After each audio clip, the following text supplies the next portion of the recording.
नमस्ते छात्रों, आज हमें 10वीं कक्षा के लिए रिवीजन शुरू करने वाले हैं। ये रिवीजन अगस्त मंथली टेस्ट के लिए होता है। ध्यान से पढ़ लेना छात्रों। जो हमें असाइनमेंट देते हैं वो अच्छे से पूरे से कर लेना और असाइनमेंट नोट में कॉपी कर लेना। चलो हमें देखेंगे। पहले ही हमें ये सब क्वेश्चन आंसर्स और दोहे आपको भेजा था। मैं सोचती हूँ आपने वो पढ़कर ख़त्म करे ही होंगे। फिर से हमें वो रिवाइज करेंगे फिर और एक बार। आज हमें फर्स्ट लेसन के क्वेश्चन के तरफ चलेंगे। फर्स्ट लेसन होता है व्यक्तित्व, मतलब पर्सनालिटी। ये हमें पाठ चलाते समय ही आपको मीनिंग्स बोला था। व्यक्तित्व का मतलब क्या है? पर्सनालिटी। ओके, फर्स्ट क्वेश्चन के तरफ देखेंगे। माखनलाल चतुर्वेदी व्यक्तित्व किस वस्तु को कहते हैं? व्यक्तित्व के आतर होते हैं माखनलाल चतुर्वेदी। माखनलाल चतुर्वेदी व्यक्तित्व को किस वस्तु को कहते हैं? प्रत्येक व्यक्ति के जीवन में दो हिस्से रहते हैं। ये उसके कार्य और जिम्मेदारी है। इसे निभाने के लिए वह बाध्य रहता है। वह इन सबको खुल्लम खुल्ला करता है। दूसरे बात, खुद वह व्यक्ति है जो केले की भीतरी स्तंभ के समान एक या अनेक पर्दों के पीछे उज्जवल या निरुज्जवल बनकर छिपा रहता है। मनुष्य के इस बाहरी और भीतरी जीवन में जो वस्तु संबंध स्थापित करती है वही वस्तु व्यक्तित्व कही जाती है। समझ में आता है क्या छात्रों? फिर से और एक बार मैं पढ़ती हूँ। माखनलाल चतुर्वेदी व्यक्तित्व के बारे किस वस्तु को कहते हैं? प्रत्येक व्यक्ति के जीवन में दो हिस्से रहते हैं। ये उसके कार्य और जिम्मेदारी। इसे निभाने के लिए वह बाध्य रहता है। वह इन सबको खुल्लम खुल्ला करता है। दूसरा भाग, खुद वह व्यक्ति है जो केले के भीतरी स्तंभ के समान एक या अनेक पर्दों के पीछे छिपा रहता है। मनुष्य के इस बाहरी और भीतरी जीवन में वस्तु संबंध स्थापित करती है वही वस्तु व्यक्तित्व कहा जाता है। नेक्स्ट वन, व्यक्तित्व के अभाव व्यक्ति का क्या हाल होता है? व्यक्तित्व के अभाव व्यक्ति का क्या हाल होता है? जिस व्यक्ति में व्यक्तित्व का अभाव है वह अपने को इस दुनिया का महान आदमी बनाए रखने का प्रयत्न करता है। उस व्यक्ति में शील और नाम पर दिखावटी नम्रता होती है। वह बात विवाद में दूसरों को नीचा दिखाने की इच्छा करता है। वह लोगों को दुखाने के लिए उत्सुक रहता है। ऐसे में लोग उस व्यक्ति से दूर रहते हैं। व्यक्तित्व के अभाव में व्यक्ति का क्या हाल होता है? जिस व्यक्तित्व अभाव होता है वह अपने को इस दुनिया में बहुत बड़ा महान दिखलाने के लिए अपना अपीयरेंस को, रूप को बदलाता है और वो बदला कर अपने को अच्छे दिखाने के लिए कठिन प्रयत्न करता है। उस व्यक्ति में शील के नाम पर ही दिखावटी नम्रता होती है। वह वाद विवाद में दूसरों को नीचा समझता है और क्या करता है? नीचा की इच्छा दिखाने के लिए सब कुछ काम करता है। वह लोगों को दुखाने के लिए उत्सुक रहता है। ऐसे में लोग उस व्यक्ति से दूर रहते हैं।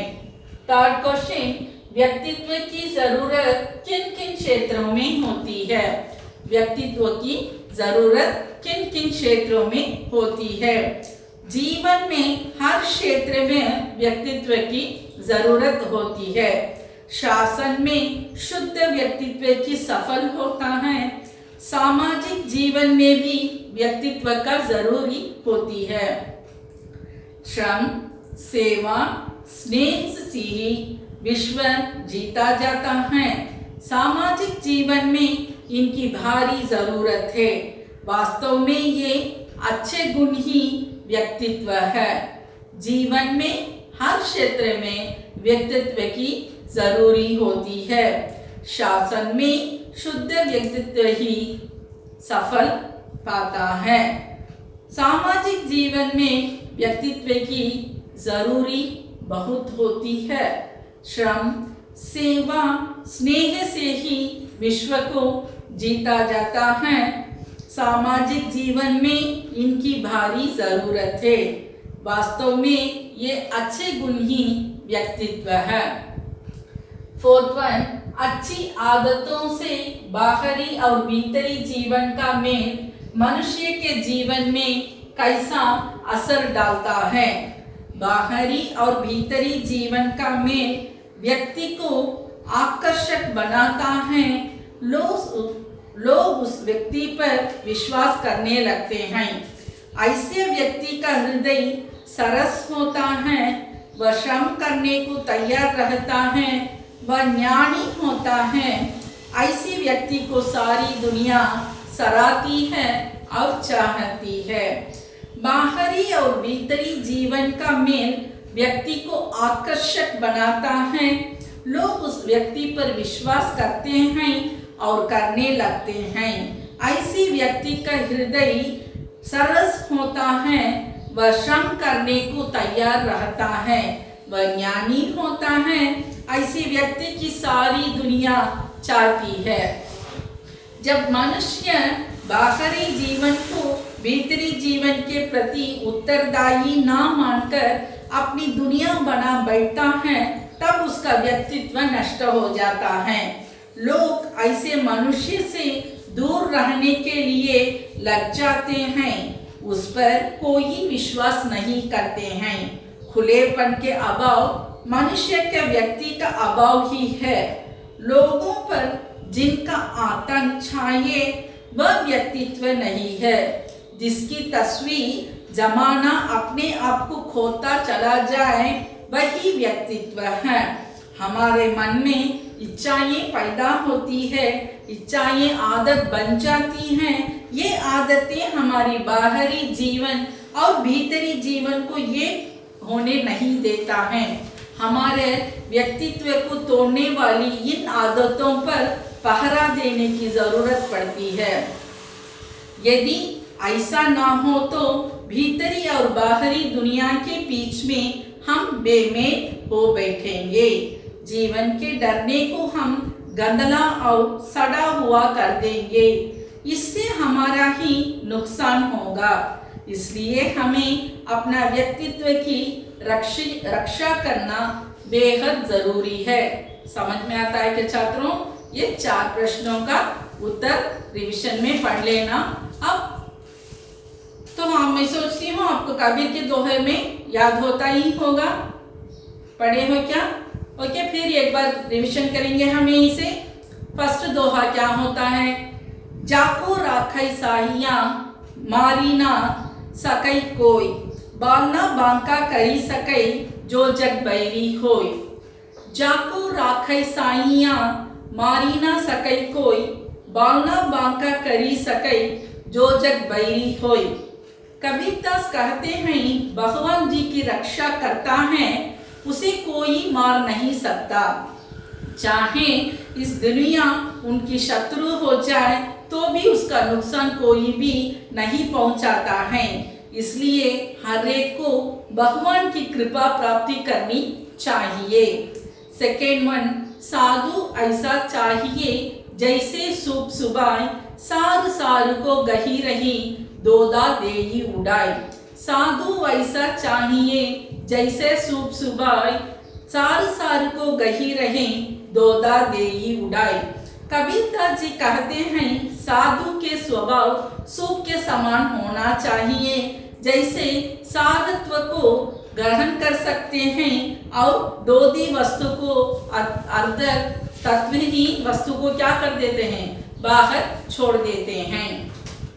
थर्ड वन, जाघट प्रेम न संचरई सो घट जान मसान, जैसे खाल लोहार की सांस लेतु बिनु प्राण। जाघट प्रेम न संचरई सो घट जान बसान, जैसे खाल लोहार की सांस लेतु बिनु प्राण। कबीरदास कहते हैं कि जिसके हृदय में प्रेम का संचार नहीं होता है उसे मृत समझना चाहिए। ऐसी व्यक्ति प्राण रहित सांस लेने वाली लोहार की धौंकनी के समान होते हैं। लोहार की धौंकनी प्राणों के ना होने पर भी सांस लेती है, उसी प्रकार सांस लेने पर प्रेमहीन व्यक्ति प्राण रहित होता है। फोर्थ वन, जिन ढूंढा तिन पानिया गहरे पानी बैठी, मैं बापुरो डूबन डरा रहा किनारे बैठी। जिन ढूंढा तिन पानिया गहरे पानी बैठी, मैं बापुरो डूबन डरा रहा किनारे बैठी। कबीरदास जी कहते हैं कि जिन लोगों समुद्र के गहरे पानी में जाकर कुछ ढूंढते हैं उनको सब कुछ प्राप्त हो जाता है, उनको अनमोल रत्न से प्राप्त किया जाता है। जो बेचारा डूबने से डरकर किनारे बैठ जाता है उसे कुछ भी नहीं मिलता है। यहाँ पर मेहनत के बारे में कहते हैं तो कठिन परिश्रम से सब कुछ प्राप्त हो जाता है, मेहनती का फल मीठा होता है। समझ में आता हो क्या छात्रों? ये भी पढ़ लेना, दोहा भी पढ़ लेना, इसके क्वेश्चन आंसर्स पढ़ लेना और दोहा के क्वेश्चन आंसर भी आप पढ़ लेना। जो असाइनमेंट्स हमें भेजेंगे वो ध्यान से हमें आप लोग असाइनमेंट नोट में कॉपी कर लो और उसे प्रैक्टिस करो, रिवाइज करो अगस्त मंथली टेस्ट के लिए। धन्यवाद।